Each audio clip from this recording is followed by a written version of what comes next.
Greetings and welcome to the ROI Clear podcast. My name is Ray Hightower, and today we are fortunate to have as our guest Mr. Jerry Garcia. Jerry Garcia runs a boutique private equity firm called Ironcastle Capital. Their mission is to help 1,000 blue-collar business owners earn financial freedom. We're going to drill down into that. He also has experience as an independent mortgage broker. So we want to dig into all things financial with Mr. Jerry Garcia. Please join us in welcoming our guest, Mr. Jerry Garcia. Welcome, Jerry. Awesome. Thank you so much for having me, Ray. Very glad to have you here. Very glad to have you here. And I got to tell you, I mentioned this to you before we began recording. I'm really looking forward to our discussion today because you are working in a niche that I think that there are some people who are not addressing. You said people who are running blue collar businesses, and there's a lot of opportunity there for people who recognize it, and people like you who recognize it. And there's a lot of, how would I say this? There was a show, a quote from a show a long time ago. There's an old guy talking to a younger guy. As always, wisdom is being passed on from the older to the younger. And I guess I can say that now that I'm in my 60s, so I can say that, pat myself on the back for being 60 plus. So that's good. But what I would say is the quote from the old guy to the young guy was, there was a time in this country when we used to make things. Now we just stick our hand in the other guy's pocket. Yeah. And so when I think of blue collar business owners, I think of business owners who are making things that all of us need and all of us use. And why don't you drill down into that? How did you happen to decide to go into that particular niche for what you're doing with your boutique private equity firm and with your mortgage brokerage? Tell us about that, please. Yeah. So the idea kind of, really came about. I was kind of getting into private equity and, we're all kind of looking for that capital and where it may come from. And the idea was really born from my fiance. She is a fractional CFO. And so she works with a lot of different businesses, helping them get their financials in order. And she likes the niche of blue collar business owners as well. She used to own a concrete company. And so that's where she's comfortable. And we talk a lot. We talk a lot of business, a lot of financials. We're very much the same mindset when it comes to all that. So we're always bouncing ideas off each other. And she has one client in particular that a couple years ago when she started working with him, he's a plumber. And he was getting by, but he's struggling to make payroll. And here a couple years later, at the end of 2023, he had about 300 something dollars that he needed to do something with to avoid having to pay a huge tax bill. And so that's kind of where the idea was born. I said, we're all looking for capital, and I see everyone out there chasing doctors and dentists and lawyers and pilots. And, I saw this niche here where there's a lot of very successful business owners and nobody's really talking to them. These guys have successful businesses and they have kind of done it just, just flying by the seat of their pants. They're just kind of, they started a business because they had a skill and they didn't want to work for somebody else. And they've tried to figure out the business side. And over time, a lot of them have done very well. Yes. I had a client, with my mortgage brokerage who I worked with, and the guy was a high school dropout, but he was a commercial roofer. And I watched him, when I helped him buy his first place, making six figures. And, by the time we worked on his third or fourth place, he was making, close to $500,000 a year on paper, which means, the revenue is a lot higher than that. So there's a lot of these guys out there. And I think too often it feels like people are looking kind of down at that demographic rather than saying that we can strengthen and build up. And so it's kind of blue ocean for me right now. That's beautiful. Blue Ocean Strategy, favorite book, and we should link to it in the show notes that, the reference to Blue Ocean. Yeah, it's definitely a blue ocean for you because as you said, conversation with your fiance, it's wonderful that you two are on the same page with that too. Absolutely. That you can talk about business. She's a CFO that focuses, or a part-time, you said fractional CFO. Yeah, That so she works with focuses on about 15 different companies right now that one. she's does Oh, CFO work for. she must be doing a remarkable job of automating processes because to do that for 15 companies at once.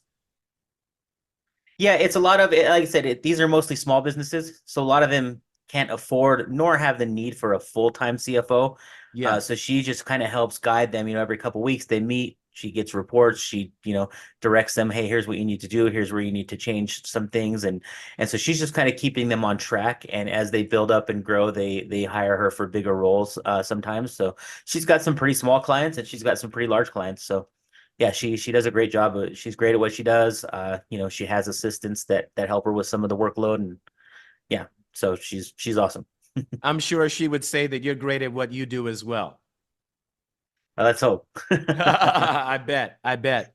Now, when you're talking to the people in the so-called blue collar, and it feels funny to say it that way because, like you said, the general thought, at least during the time that I grew up, everyone's saying, "Oh, you got to go to college, you got to be in an office and work on a keyboard or whatever." And I did computer science in college, but you got to say, we still need plumbing. For every building that we're in, whether it's residential or commercial, every building that we're in, we still need electricians, we still need roofers. All of us need this. And I would Exactly. even argue that a lot of those skills are fading away because some of our younger people aren't getting trained there. Well, I think we're seeing a little bit of a comeback right now. I think the mindset of, the older generations that we were taught as we were growing up, you like you said, you go to school, you get good grades, you go to college, you get good job, you put money into a 401k.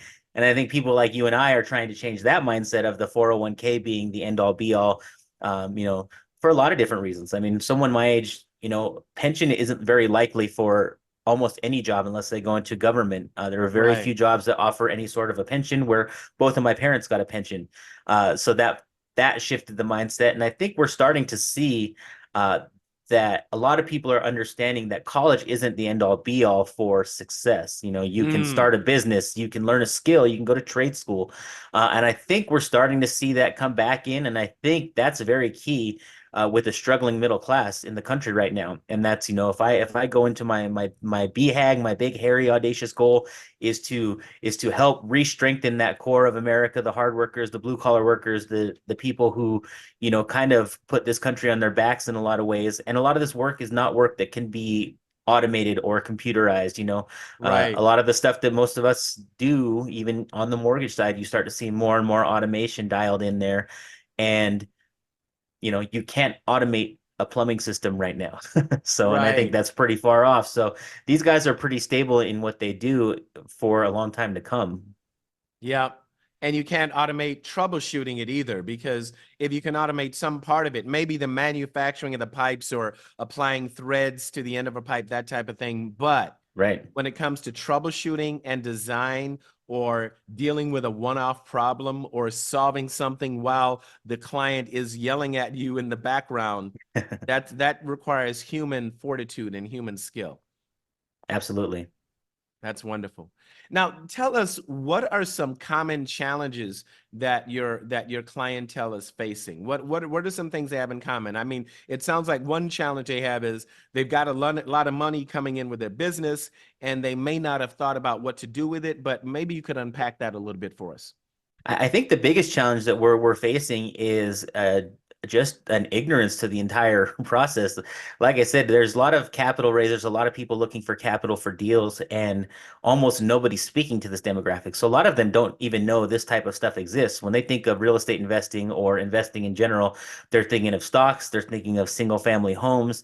They don't know anything like this is possible. And most of us work with accredited investors, and that's kind of a hard threshold to meet. But when you think about somebody who has a business, the business itself can help them reach that threshold with $1 million net worth, if they have a Yes. business that is there. And so, a lot of it's just educating. So a lot of what we're doing, we're putting out our own podcast as well, to try and reach this demographic. We've joined a lot of contractor groups in the local area and partnered with some contractor groups nationwide, to just kind of help spread this message and teach people, like, A, how to build a scalable business that doesn't require them doing all the work, because that's not saleable. Right. And then B, once they kind of reach that success, what's the next step? How do you build then the life that you've kind of always dreamed of and seen all these white collar workers have, that seemed kind of out of reach for you, and realize that that's actually something that's very achievable for you if you know the way to go about it. Yeah, absolutely.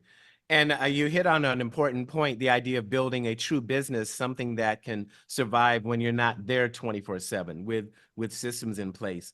Do you have a certain methodology that you prefer when you do that? Do you look at traction or E-Myth or something else entirely different? So I'm a big fan of eMyth. My fiance does most of that work. Yes. She's taken Profit First coaching. She's taken the Scaling Up certification in the past. So she's worked a lot and done it, by running this concrete business that she had and living it. She had one year. She tells the story a lot where she in the business brought in $500,000, but the amount left over for them at the end of the year was $40,000 or less, Yes. and Yes. then that's when she really learned and dug into Profit First and was able to flip that in the next year, bring in the same amount of revenue, but make that profitability up to, where their six figures were coming to her. And that's kind of where the whole journey started. She wanted to teach more people that this is possible. And she's very big on what she calls the hit by a bus test. Like, if you were to get hit by a bus tomorrow, what happens to your business? What happens to your family? And building a business that can operate without you having to be there 24/7 is key to really building the kind of life where you're not just working more to bring in more money. Right. Right. And I think the hit by a bus test is important. When I was in software development, we used to call it the truck number. On your software development team, how many people on the team can get hit by a truck before the software won't work anymore, right? Yeah, So absolutely. it sounds morbid, but if you're running a business, you have to think about what can go wrong. If you're going to evaluate risk, you have to think about what can go wrong. So yeah, Absolutely. that's the way to do that. Are there certain blue collar niches that you focus on, or there's certain ones that are more drawn to and more attracted to you? What is your specialty there? Really any type of service-based business, and mostly home service-based businesses. So your landscapers, your HVAC, your plumbers, your roofers, electricians, anything surrounding, a service that you would need for your home. Uh, that's kind of our niche. That's where, she's really good at looking at a profit and loss statement and saying, okay, look, I can see where we can make improvements right away. And Yes. and that's where we work to, fix some things on the front end, work on the back end, and then they pass along to me once they are accredited, once they have this money, and then they come to me and this is okay, now let's help you try and invest this money into things that are going to bring money in, so that no matter what happens to you tomorrow or no matter what happens to your business tomorrow, your bills are still paid, your family's still taken care of for a long time to come. Right, right. That's remarkable. As you said, your fiance looks at the P&L statement. I suppose for her and people with similar backgrounds, CFO backgrounds, that's like looking at the dashboard of an automobile. Pretty much, Immediately, yeah. you know how fast the car is going, how many RPMs your engine is turning, what gear you're in, what's the condition of your oil pressure, temperature of your engine, all of that. So yeah, Yep, we're spreadsheet nerds, man, and we like to look at data points, KPIs, and seeing all the ways that we can help somebody improve their business, and then yeah, and what to do with it next. So yeah, that's 100% accurate. yes. Now, the stereotype of the home-based business is someone who has a strong skill in some area, and I'm pulling this directly out of E-Myth by Michael Gerber, one of your favorite books, right? And this is someone who has strong skill in some area, the technician, Yep, under Michael Gerber's, his three levels, the entrepreneur, the manager, and the technician. The technician, they go into business because they're very good at it. They get a whole lot of clients because they're very good at it. Then they're just overwhelmed with business and they don't know what to do next. yeah, So it's funny you mentioned that. I literally just started reading that book again yesterday. yes. So It's a it's great fresh one. in your brain right now. Absolutely.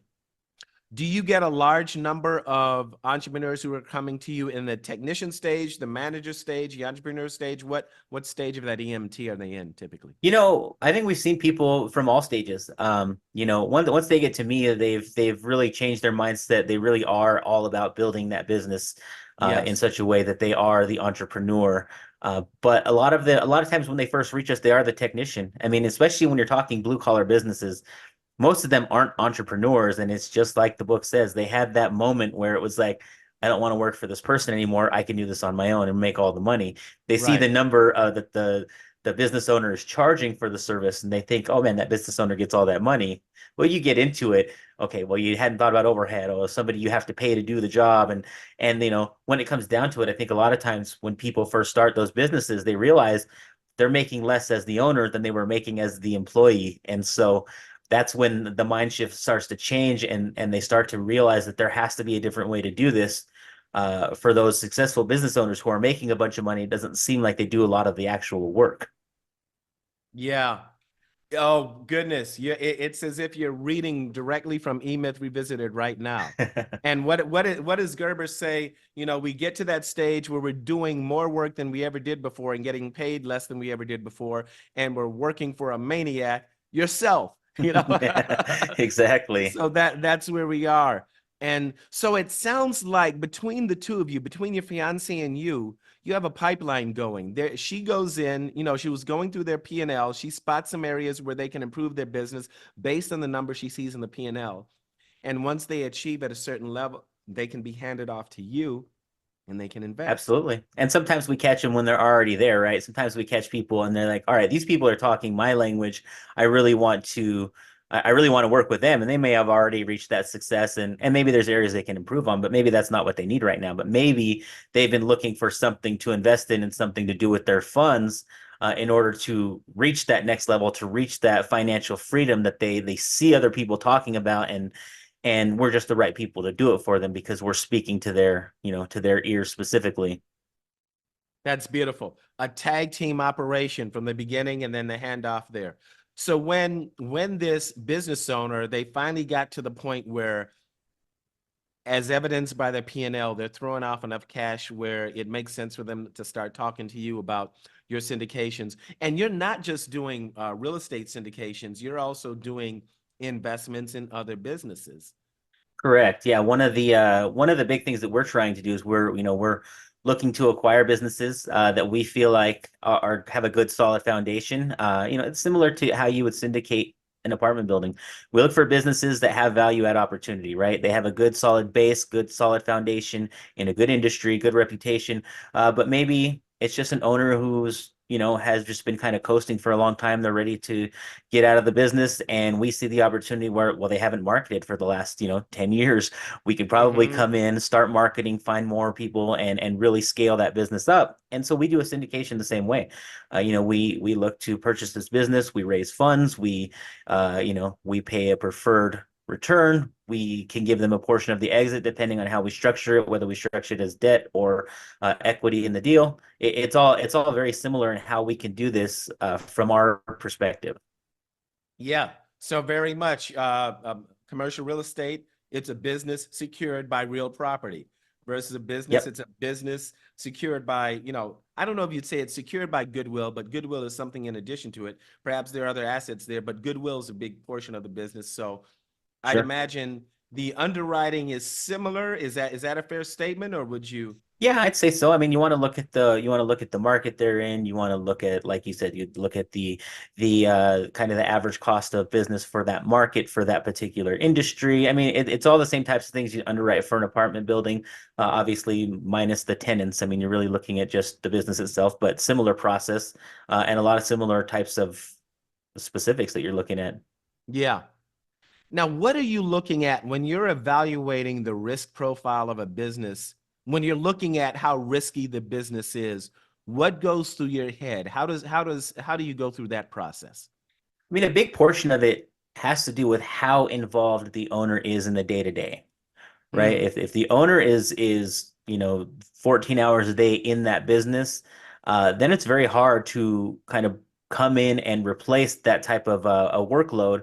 And maybe it's possible, but maybe there's some sort of a transitionary period where you have the owner stay on board. You want to make sure that a lot of the staff is staying with it. I mean, if this is a great reputation, the work that the staff does, staff coming along after you acquire this and you want them on board with the transition. You want to know what's important to that owner as far as uh, are they just looking to make top dollar? Are they more concerned with their staff? Are they more concerned with their brand? I mean, that's how you approach a business and how to purchase it. And all this plays into how the transition goes. We want to have any transition from previous owner to us be a win-win for all parties involved. We want to bring that staff that's built this business, a great reputation. We want them on board. We want to keep taking care of them so they keep taking care of us. And we want them to understand that our goal bringing this business in is to actually build it up and make it more successful.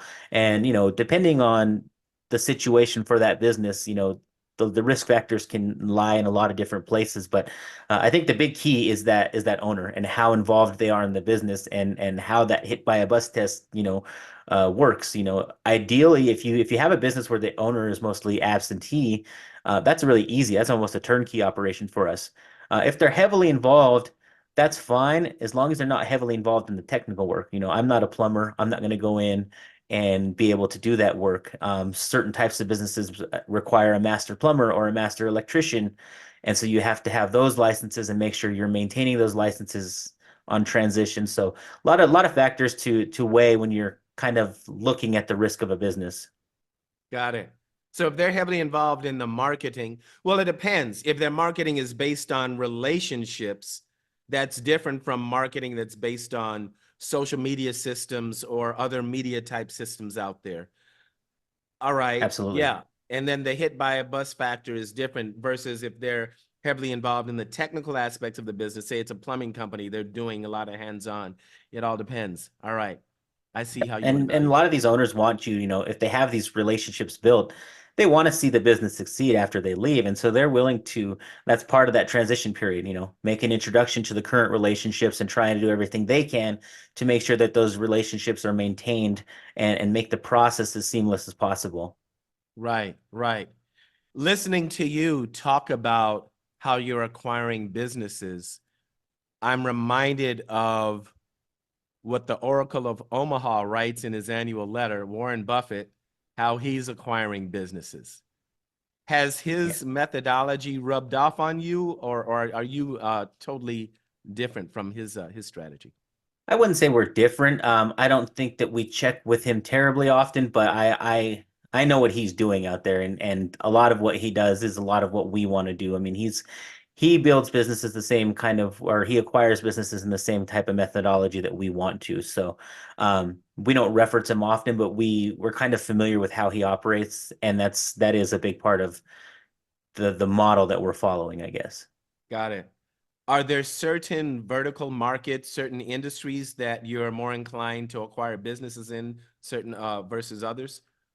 Right now it's easier if they don't require a master license.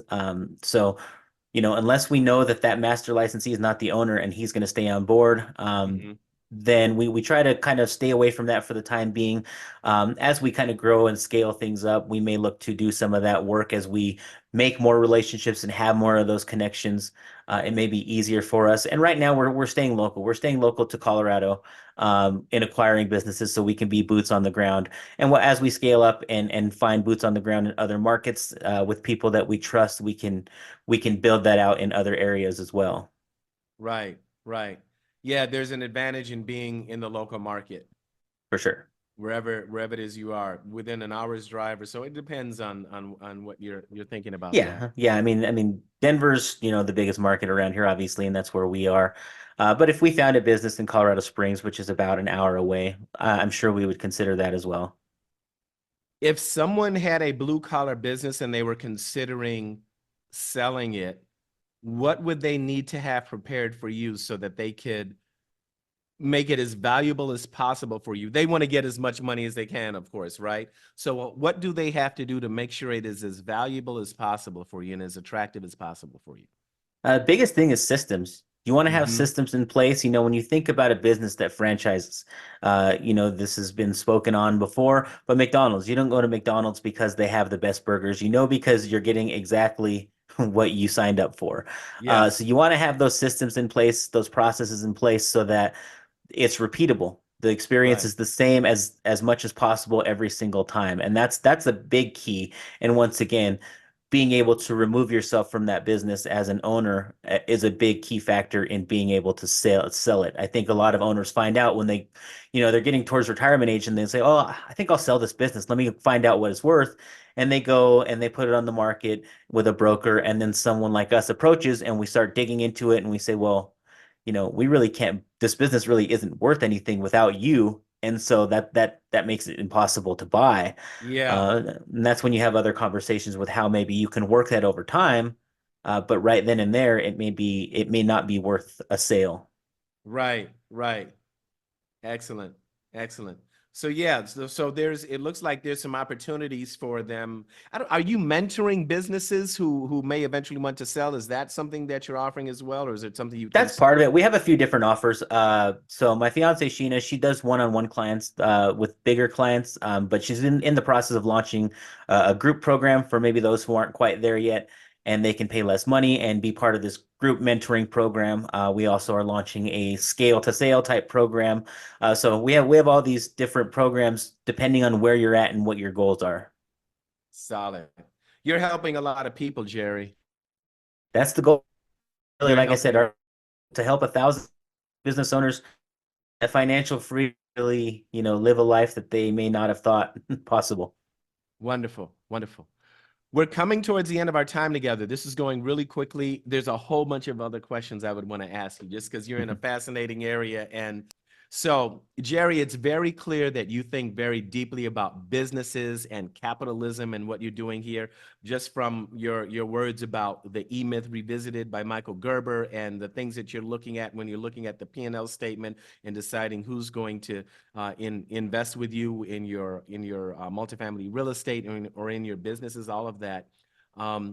What would you say that, or what would you like to say to our audience that we haven't touched on yet? What's on your mind or in your heart that you would like to share with our audience of capitalists and business owners and business leaders that you haven't said so far? I mean, for me, it's about thinking bigger. I mean, I know that I reached a certain point in my life where, I was working a W-2 job, and at the time I was a poker dealer. Worked at a casino, and I just remember seeing somebody come in, and the guy clearly had money, and I was like, man, I wish I had that kind of money, And for whatever reason, in that moment, it just clicked, and it was like, well, why don't I? Why not? I mean, I'm a smart guy. I'm just as smart as him. There's no reason that I shouldn't have that, And if you have a skill or you have that desire, there's really kind of no limitation on what you can do and how you can build up your life. And it's just about opening your mind to that possibility. I think too many of us get stuck in these ruts where we feel comfortable, or maybe we're not even that comfortable. We just don't see a way out. And the only thing you can do is try to find some motivation, try to find some inspiration from, whether it's listening to podcasts like this or listening to books and things that get you thinking bigger, surrounding yourself with bigger, better people who are in the areas that you want to be in, who have reached the goals that you want to reach. You never want to be the most successful person in your group. You always want to be reaching for that next tier. And really, that's, I think, the key to opening your mind and opening your life up to the possibilities that can exist. Wonderful. It's about thinking bigger. Always. Got it. Got it. And finally, how can people get in touch with you when they're ready to think bigger?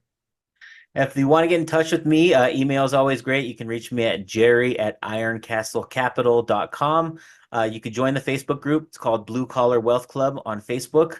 Just facebook.com/Blue Collar Wealth Club. That's where we're going to be giving a lot of our value. That's where we'll be posting some of our podcast episodes. And Blue Collar Wealth Club is where you can find us on the podcast, on Facebook, on YouTube, all the channels. Wonderful. Thank you. And we will make sure that we include all of those items in the show notes.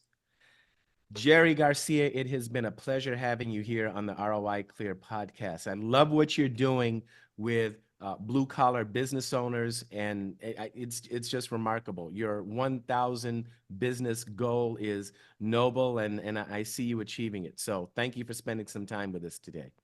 Appreciate you for having me, Ray. It's been awesome. Thank you for engaging the ROI Clear podcast. At ROI Clear, we buy multifamily apartment properties, we improve them, and we give people a great place to live.